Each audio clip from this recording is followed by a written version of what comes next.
శాంతి. ETV live ఆధ్యాత్మిక channel ప్రేక్షకులకి స్వాగతం. మనం చర్చించుకునేటువంటి అంశం ఏమిటంటే గుణగ్రాహకత. మంచి గుణాలను ఇతరుల నుండి మనం ఎలా తీసుకోవాలి? మనం ఎన్నో రకరకాల పక్షులను చూస్తూ ఉంటాం, వ్యక్తులను చూస్తూ ఉంటాం, వాతావరణంని చూస్తూ ఉంటాం. వ్యక్తులు కానీ, పువ్వులు కానివ్వండి, వస్తువులు కానివ్వండి, మనకు తెలియకుండానే హ్యాపీనెస్ని పెంచుతూ ఉంటుంది. ఉదాహరణకి ఒక హంస ఉంది, ఒక కొంగ ఉంది. హంస, కొంగ ఈ రెండు వైట్ కలరే. కానీ హంస యొక్క స్థానం, కొంగ యొక్క స్థానం ఎక్కడెక్కడ ఉన్నాయో చూడండి ఒకసారి. హంస యొక్క స్థానము దేవతల దగ్గర చూపిస్తూ ఉంటాము, అవునా? ఆ హంసలో ఉండేటువంటి స్పెషాలిటీ ఏంటి? ఒక హంస నీళ్లను పాలను వేరు చేయగలుగుతూ ఉంటుంది అనే పవర్ ఒక హంసలో ఉందని మనం చాలాసార్లు వింటూ ఉంటాం. ఎన్నో రకాల రాళ్ళున్నా ఆ రాళ్ళ నుండి ముత్యాలను మాత్రమే తీయగలుగుతుంది అంత పవర్ ఒక హంసకుందని మనం వింటూ ఉంటాం. అదే కొంగ అనుకోండి, కొంగ మురికిని తింటుంది, చేపలు తింటుంది, అలాంటివి చూస్తుంది, అలాంటివే సెలెక్ట్ చేసుకుంటుంది. ఒక కొంగ ఒక హంసలో ఇంత డిఫరెన్సెస్ మనం ప్రాక్టికల్గా చూస్తూ ఉంటాం. మన యొక్క స్వభావము ఎలా మార్చుకోవాలి? కొంగ సమానమా, హంస సమానంగా? హంస సమానమైనటువంటి నేచర్ మనకి తయారు కావాలి. ఆధ్యాత్మిక క్షేత్రంలో ఆధ్యాత్మికతను మాత్రమే ఇష్టపడేటువంటి ఒక రాజయోగి ఆత్మ నిత్యం హంస చేసే పని మాత్రమే చేస్తూ ఉంటుంది. హంస చేసే పని అంటే ఎదుటి వ్యక్తిలో ఉండేటువంటి మంచి గుణాలు ఏంటి, ఆ మంచి గుణాలని మాత్రమే వారు చూస్తారు, వింటారు, వర్ణన చేస్తూ ఉంటారు. భగవంతుడు సర్వశక్తివంతుడు, సర్వమాన్య, సర్వోజ్ఞ, స్వయంభో, సర్వశక్తివాన్. ఇవన్నీ గుణాలు ఒక ఈశ్వరుడు పరమాత్ముడు యందు మాత్రమే ఉంటాయి. ఏ యోగి ఆత్మ నిత్యం పరమాత్మ చింతనలో, భగవంతుని యొక్క స్మరణలో ఉండడానికి ఇష్టపడతారు, అలా భగవంతుని యొక్క గుణగానం మాత్రమే చేస్తూ ఉంటారు, అవునా? ఏ యోగి ఆత్మ నిత్యం భగవంతుని యొక్క గుణగానం చేస్తూ ఉంటుందో, పొగుడుతూ ఉంటుందో, మనసులో చర్ణ చేసుకుంటూ ఉంటుందో, ఆ ఈశ్వరుడు భగవంతుల్లో ఉండేటువంటి మంచి గుణాల శక్తి మన అంతరాత్మలో కూడా వస్తూ ఉంటాయి. ప్రేమ సాగరుడు, జ్ఞాన సాగరుడు, శక్తి సాగరుడు, ఆనంద సాగరుడు, ఇవన్నీ కూడా పరమాత్మలో ఉండేటువంటి గొప్ప గుణాలు. నా మనస్సు నిత్యం భగవంతుల్లో ఉండేటువంటి గుణాల గురించి మాత్రమే చింతన చేయాలి, రిపీట్ చేసుకుంటూ ఉండాలి. అలా చింతన చేస్తూ ఎక్కువ సార్లు చింతన చేస్తూ చర్నింగ్ చేయగా స్లోగా ఆ గుణాలన్నీ మనలో రావడం మొదలవుతాయి. ఇది నియమం. ఎక్కువగా నా మనస్సు ఏం ఆలోచిస్తుందో, ఎవరి గురించి ఆలోచిస్తుందో, రాను రాను మనం కూడా వారిలాగే మారిపోతూ ఉంటాం, వారిలాగే మనం తయారవుతూ ఉంటాం.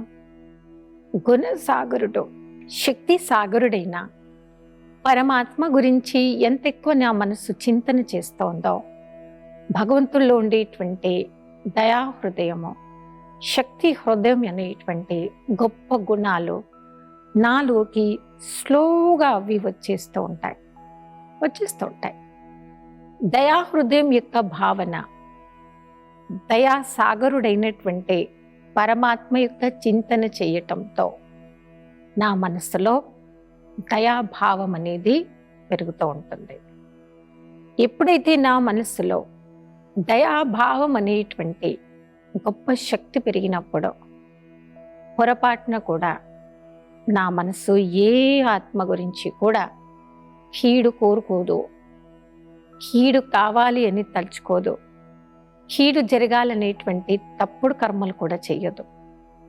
దీని గల మూల కారణం మీ యొక్క ఆలోచనలో, మీ యొక్క మాటల్లో, మీ యొక్క వ్యవహారంలో దయా హృదయుడైనటువంటి పరమాత్ముడి యొక్క చింతన ఉంది.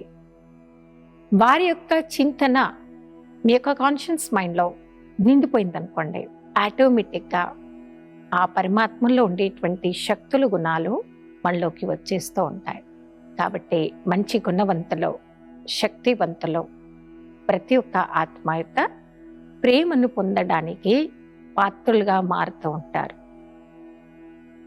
రాజయోగ సాధన ద్వారా మనం పొందేటువంటి లాభాలు, వాటిని అష్టశక్తులు అని పిలువబడుతుంది.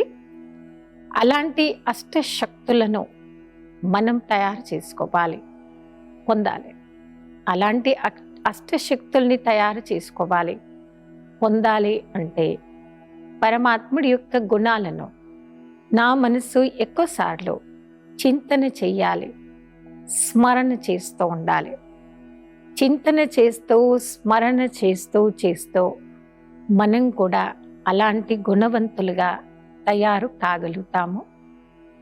దేవతల్లో ఉండేటువంటి గుణాలు, ఆ దేవతల్లో ఉండేటువంటి అతిపెద్ద గుణము గుణగ్రాహకులుగా అవ్వటం. ఇది కూడా ఒక దివ్య గుణం అండి. గుణగ్రాహకులుగా అనగా ప్రతి ఒక్కరి నుండి మంచి గుణాల్ని మాత్రమే తీసుకునేవారు, సెలెక్ట్ చేసుకునేటువంటి వారు. మరి ఆ విధంగా అయ్యేటువంటి ఆత్మ వారికి ఎప్పుడు కూడా ఇతరులో ఉండేటువంటి లోపాల గురించి వారు తెలుసుకోవడానికి ఇష్టపడరు. వాళ్ళ ఇంట్రెస్ట్ కూడా చూయించరు. ఎదుటి ఆత్మలో ఉండేటువంటి లోపం ఏంటి, వీక్నెస్ ఏంటి. ఎదుటి ఆత్మలో క్రోధం ఎక్కువ ఉంది, ఆవేశం ఎక్కువ ఉంది, ఇరిటేషన్ ఎక్కువ ఉంది, ఫ్రస్ట్రేషన్ ఎక్కువ ఉంది. ఎక్కడైతే మనస్సుకి ఆనందం లేదు, శాంతి లేదు, రియల్ హ్యాపీనెస్ యొక్క ఎక్స్పీరియన్స్ లేదు అనుకోండి, మీరు ఎలా ఉన్నారని అడిగారనుకోండి వారిని, ఏముందండి పోయిన సంవత్సరం లాగానే ఈ సంవత్సరం ఉంది, పోయిన వారం లాగానే ఈ వారం ఉంది, నిన్నట్లాగానే ఈ రోజు ఉంది, చిన్నప్పటి నుంచి ఎలా ఉన్నానో అలాగే ఉన్నాను, ఏమి చేంజ్ లేదు అంటుంటారు. వారు వారి యొక్క లైఫ్లో ఏం చేయడం మర్చిపోయారు, సుఖప్రదమైనటువంటి ఎక్స్పీరియన్స్ చేయడం మర్చిపోయారు. సుఖప్రదమైనటువంటి ఎక్స్పీరియన్సెస్ అది న్యూ, కొత్తగా ఉండాలి. ఏదో అయిపోయింది, పాస్ట్ అయిపోయింది, పొరపాటున కూడా ఎదుటి ఆత్మ గురించి అశుభం కోరుకుంటూ, కీడు కోరుకుంటూ నేను నా వర్తమానాన్ని పాడు చేసుకుంటున్నానా చెక్ చేసుకోండి ఒకసారి. నా వర్తమానం, నా ప్రజెన్స్ నాకు చాలా ఉపయోగకరమైంది, శుభప్రదమైనది, అవసరమైంది. జీవితకాలం అంతా ఇతరుల గురించి ఆలోచిస్తూ, ఇతరుల కీడును కోరుకుంటూ నా ప్రజెన్స్, నా వర్తమానం శాంతిగా ఉందా? మీ మనసుని అడగండి. ఉండగలరా ఎప్పుడైనా? ఏ వ్యక్తి అయితే అశుభ సంకల్పాలు, దాన్ని వ్యర్థ సంకల్పాలు, నెగిటివ్ సంకల్పాలు అని అంటుంటాం, ఎక్కడైతే నెగిటివ్ ఉంటుందో అక్కడ ఆత్మకు శాంతి అనేది ఉండదు. సో నెగిటివ్ థింక్ చేసేటువంటి వారు, ఇతరుల జీవితంలో నెగిటివ్ మాత్రమే జరగాలి అనేటువంటి ఆలోచించే వ్యక్తి పొరపాటున కూడా సంతోషకరమైన జీవితంలో వారు జీవించలేరు. నేడు ప్రపంచంలో ఎంతోమంది ఉన్నారు మనుషులు, ఎన్నో రకాల మైండ్ సెట్ గలవారు ఉన్నారు. వారికి పొరపాటున కూడా మొహంలో సంతోషం కనపడదు, హ్యాపీనెస్ అనేది కనపడదు. దానికల్ల అతి పెద్ద కారణం ఇతరుల గురించే కీడు కోరుకోవడం, నెగిటివ్గా ఆలోచించడం, ఎదుటి ఆత్మ యొక్క శాంతిని తగ్గించుకోవాలని కోరుకోవడం. వారికి దొరకనిది ఎదుటి వారికి కూడా దొరకద్దు. ఏ హ్యాపీనెస్ నాకు లేదో ఎదుటి వారికి కూడా ఉండకూడదు. ఏ ప్రేమ నాకు దొరకలేదో ఎదుటి వారికి కూడా దొరకకూడదు అనేటువంటి రాంగ్ థింకింగ్, రాంగ్ థాట్ మన యొక్క వర్తమానాన్ని టోటల్గా స్పాయిల్ చేస్తుంది. సో మనకు ఇలాంటి అలవాట్లు ఏవైనా ఉన్నాయా, ఎవరికి వారమే మనం చెక్ చేసుకుందాము. ప్రతి ఒక్క ఆత్మ ఈ సృష్టి అనే నాటక రంగంలో పాత్రను అభినయం చేయడానికి వచ్చినటువంటి ఆత్మ.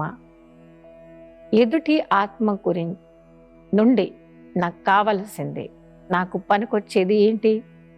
ఎదుటి ఆత్మలో ఉండేటువంటి మంచి గొప్ప దివ్యమైన ఎక్స్పీరియన్సెస్, దివ్యమైన అనుభవాలు మనకు పనికొచ్చేవి అది మాత్రమే.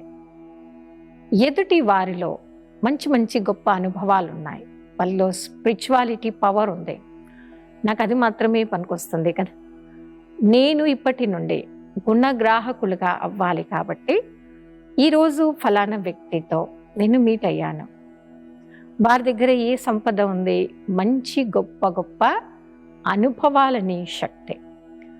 ఆధ్యాత్మికత మనకు నేర్పిస్తుంది ఇది మాత్రమే. ఈరోజు ఆ వ్యక్తి గొప్ప అనుభవశాలి అయ్యాడు. అనుభవం కలిగినటువంటి ఒక గుడ్ పర్సన్ తనలో ఉండేటువంటి గొప్ప గుణాలను అనుభవశాలి ఆత్మ నుండి నేను గ్రహించాలి, నేను నేర్చుకోవాలి అనేటువంటి ఒక టేస్ట్ నాలో ఉందనుకోండి, అది చాలా ఉపయోగకరంగా ఉంటుంది. ఏమన్నా మెంటల్గా కానివ్వండి, ఫిజికల్గా కానివ్వండి, వీక్ ఉన్నారనుకోండి, వారికి మనం 2 రకాల అడ్వైజ్ ఇస్తుంటాం. మీరు హాయిగా ఉండండి, రిలాక్స్గా ఉండండి, అందరికీ మంచి ఆలోచించండి అని మైండ్కి చెప్తూ ఉంటాం. ఫిజికల్ బాడీ వీక్ అయిందనుకోండి, మనం అడ్వైజ్ ఇస్తుంటాం, మీరు గుడ్ డైట్ తీసుకోండి, ఆరోగ్యకరమైన భోజనం మాత్రమే తినండి. ఎంత ఎక్కువ గుడ్ డైట్ మీరు తీసుకుంటారో, ఆరోగ్యకరమైన భోజనం మాత్రమే తింటారు, అప్పుడు మీరు మెంటలీ అండ్ ఫిజికలీ రిలాక్స్గా ఉంటారు, శక్తిప్రదమైనటువంటి వారిగా మీరు కనిపిస్తూ ఉంటారు. మనసుకి భోజనం ఏంటి?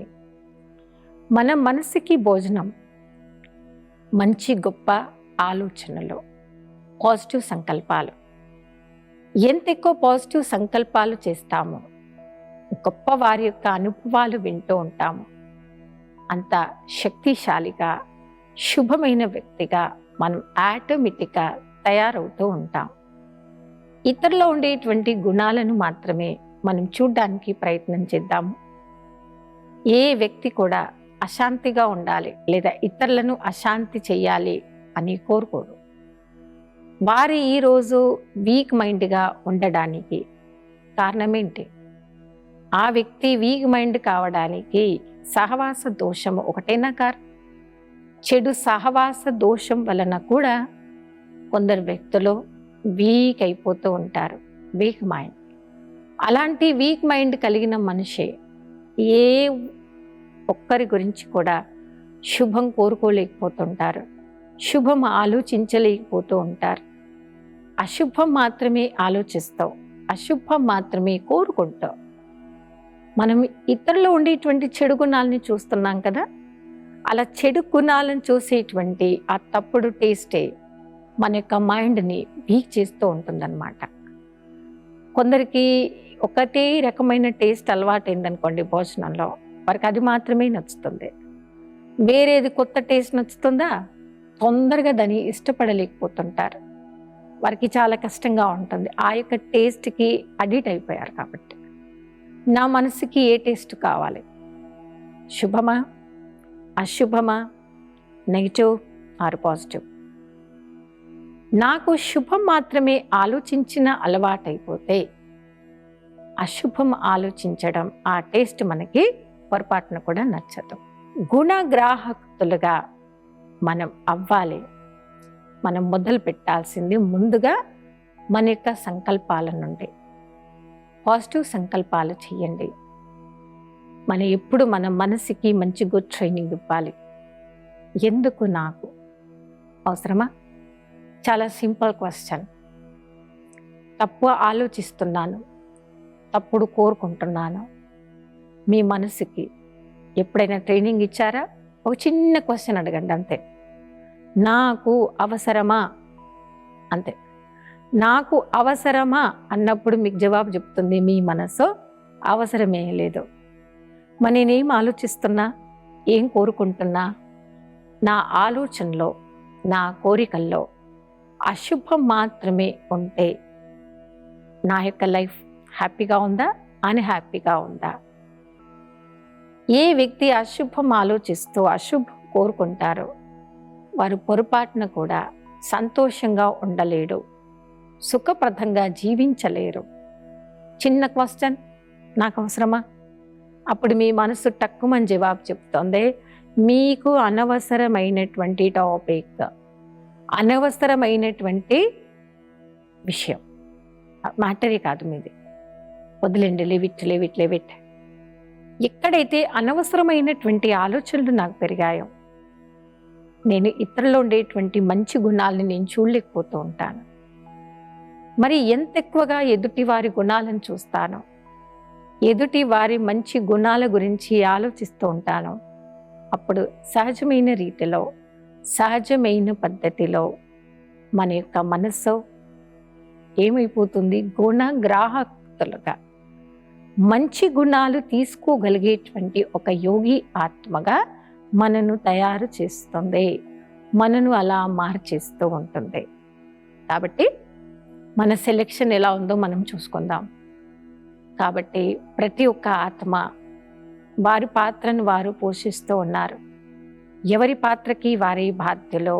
నాకు మాత్రం పరమాత్ముడి యొక్క శక్తిని తీసుకోవాలి. నేను పొందినటువంటి ఆంతరికమైనటువంటి ఆనందం, ఆ యొక్క అనుభూతి ఇతరులు కూడా పొందాలి. ఇతరులతో కూడా అలాంటి గుడ్ ఎక్స్పీరియన్స్ని చేయించగలగాలి అనేటువంటి నేచర్లో మనం ఎప్పుడైతే జీవిస్తూ ఉంటామో, సుఖప్రదమైనటువంటి జీవితంలో జీవిస్తూ గుడ్ ఎక్స్పీరియన్స్ని మనం చేయగలుగుతూ ఉంటాం. ఎంత ఎక్కువ నా మనస్సు ప్రతి ఒక్కరిలో ఉండేటువంటి మంచి గుణాలని చూస్తూ ఉంటుందో అంత ఈజీగా, రిలాక్స్గా ఉంటుంది. హ్యాపీనెస్ యొక్క అనుభవం చేయగలుగుతూ ఉంటుంది. నేను రిలాక్స్గా ఉండాలి, గుడ్ ఎక్స్పీరియన్స్ని చేయగలగాలి, ఆనందానుభూతిలో మనం నిత్యం ఉండాలి. అవునా? భగవంతుడు నా నుండి కోరుకుంటుంది ఏంటి? ఇదొక్కటే. ఏం కోరుకుంటాడు భగవంతుడు నాతో? ఒకవేళ మనం పరమాత్మని చింతన చేసి వారి ఒక యోగి ఆత్మ అనుకోండి, ఆధ్యాత్మికతని ఇష్టపడేటువంటి వారిని, ఆధ్యాత్మిక రంగంలో మాత్రమే ఉండాలనుకునే వారిని కానివ్వండి, భగవంతుని యొక్క మహావాక్యాలు మన మనసు మనకు ఒకటే చెప్తుంది, సుఖం ప్రథమైనటువంటి ఎక్స్పీరియన్స్, రిలాక్సేషన్లో ఉండండి, సుఖంగా ఉండండి, శాంతిగా ఉండండి, దుఃఖపడకండి, తళ్ళను పెట్టకండి. సో మీ మైండ్ ఎప్పుడైతే కూల్గా ఉందో, హ్యాపీగా ఉందో, మీ మనసు యొక్క ఆలోచన తీరు అనేక సార్లు మీ మొహం పైన కూడా కనిపిస్తూ ఉంటాయి. అవునా? పరమాత్మ మనకు నేర్పించేది ఇదే అన్నమాట. సుఖంగా ఉండండి, ఇతరులను సుఖపెట్టండి, శుభప్రదమైనటువంటి జీవితంలో మీరు జీవించండి. అలా మనం జీవించినప్పుడే గుణగ్రాహకులై ప్రతి ఒక్క ఆత్మ నుండి మంచి గుణాలను చూస్తాము, వింటాము, ఆలోచిస్తాము, ఇతరులకు కూడా వినిపిస్తూ ఉంటాం. మనకు దేవాత్మలంటే ప్రతి ఒక్కరికి మనసు పూర్తిగా గౌరవం కదా, ప్రతి ఒక్కరు గౌరవిస్తాం. కొన్ని సందర్భాల్లో చాలా బిజీగా ఉన్నాం, ఎస్పెషలీ మనం ట్రాఫిక్లో ఉన్నాం, ఎక్కడో ఒక చోటు మనకు ఒక మంచి పాట వినిపించింది, ఏదో భజన వినిపించింది. అలా ప్రార్థనతో కూడినటువంటి మంచి భజన కానివ్వండి, అలాంటి ఏవైనా వినిపించినా మనసులో ఒక సెకండ్ అయినా మనం దండం పెట్టుకుంటాం. ఈ అలవాటు చాలా మందిలో ఉంటుంది. దండం పెట్టుకొని ఏమంటాం? భగవంతుని స్మరిస్తూ ఉంటాం.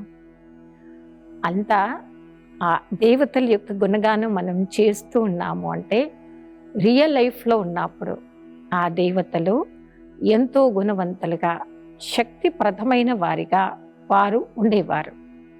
అలాంటి గుణవంతులుగా శుభప్రదమైనటువంటి జీవితంలో వారు జీవించారు పాస్ట్లో. అందుకే వర్తమాన సమయంలో కూడా అనేక సార్లు నా మనసు పరమాత్ముడి యొక్క గుణగానం మాత్రమే చేస్తూ ఉంది.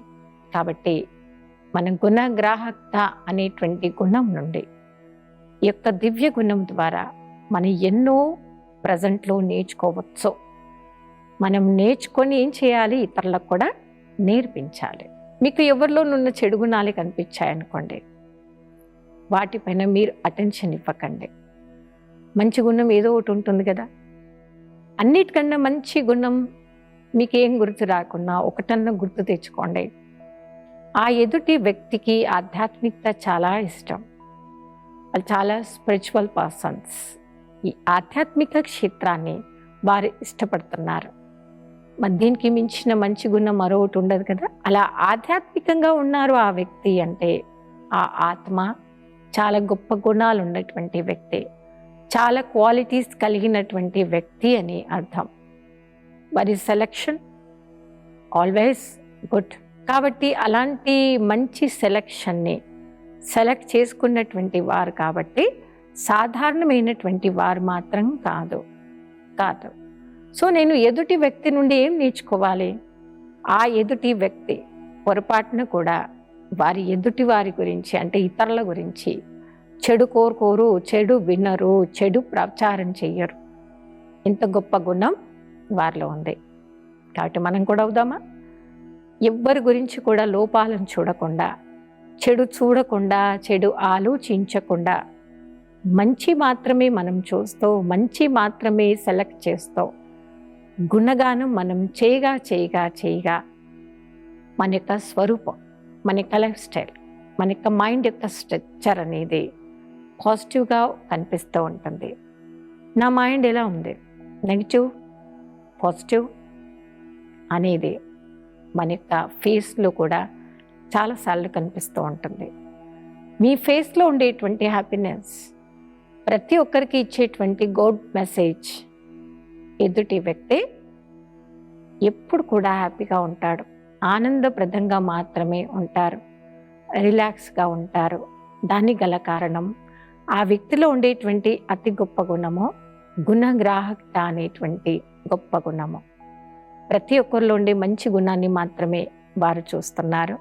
సో ఇప్పటి నుండి మనం కూడా ఈ ఆధ్యాత్మిక క్షేత్రంలో, ఆధ్యాత్మిక రంగంలో ఉన్న ప్రతి ఒక్క యోగి ఆత్మలం కాబట్టి ఏ ఆత్మ గురించి మనం చెడు కోరుకోవద్దు, వినకూడదు, మాట్లాడకూడదు. ఒక చిన్న లెసన్ స్టార్ట్ చేద్దామా? గుణగ్రాహకత అనేటువంటి ఈ గొప్ప గుణం నుండి మనం ఎన్నో విషయాలను తెలుసుకున్నాము. దానివల్ల లాభాలు కూడా తెలుసుకున్నాము. విలువైన జీవితంలో మనం ఉన్నప్పుడే పరమాత్మకు నచ్చిన విధంగా మన యొక్క జీవితాన్ని వత్సతుల్యంగా మార్చుకోగలుగుతాము.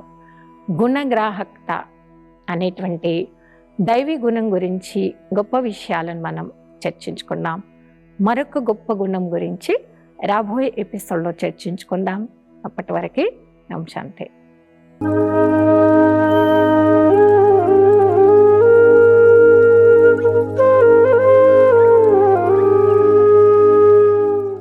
ఈ కార్యక్రమాన్ని తిరిగి చూడాలనుకుంటే www.youtube.com/ETV Life Spiritual లో చూడవచ్చు.